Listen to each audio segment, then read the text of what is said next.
বান্দরবানে বৃষ্টিপাত কিছুটা কমলেও উজান থেকে নেমে আসা পাহাড়ি ঢলে সাঙ্গু ও মাতামুহুরী নদীর পানি বাড়ায় জেলার বন্যা পরিস্থিতির উন্নতি হয়নি।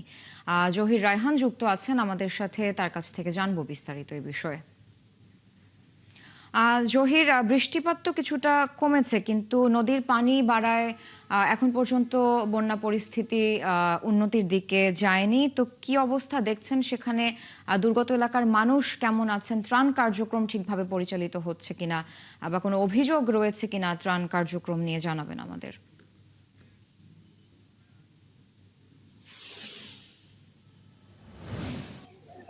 জি, আপনি যেমনটা বলেছেন আসলে গত প্রায় ৮ দিন ধরে টানা বর্ষণের কারণেই আসলে বান্দরবানে আপনার প্রায় এলাকায় কিন্তু বন্যা পানিতে ডুবে গেছে।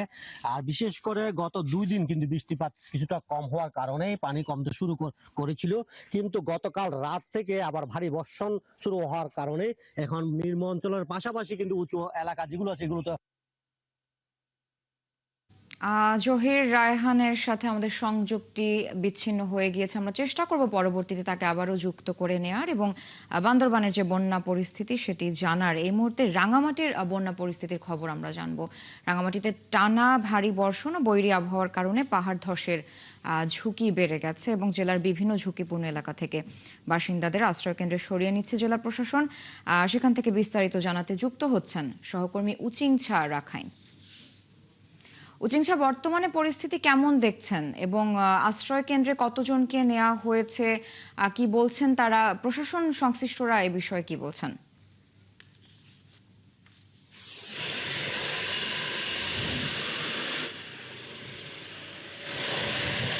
ফারা, আপনি জানেন যে ভারী বর্ষণ আজকে ৬ দিন যাবৎ, তবে আজকে কিন্তু থেমে থেমে বৃষ্টিপাত হচ্ছে মূলত।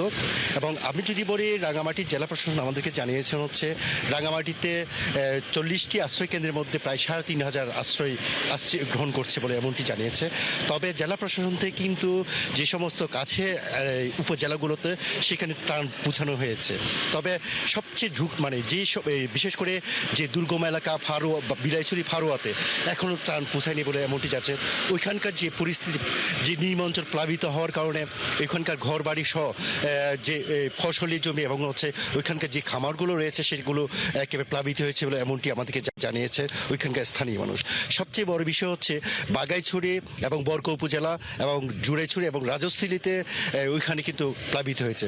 পাশাপাশি রাঙামাটির সাথে বান্দরবনে একেবারে যোগাযোগ বিচ্ছিন্ন রয়েছে। আজকে সকাল 10টার দিকে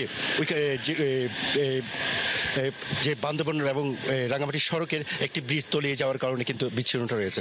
তবে জেলা প্রশাসন থেকে এবং সর্বোপরি বারবার চেষ্টা করা হচ্ছে যে যারা ঝুঁকিতে বসবাস করছে ওইখান থেকে ছড়িয়ে নেওয়ার জন্য বারবার চেষ্টা করছে।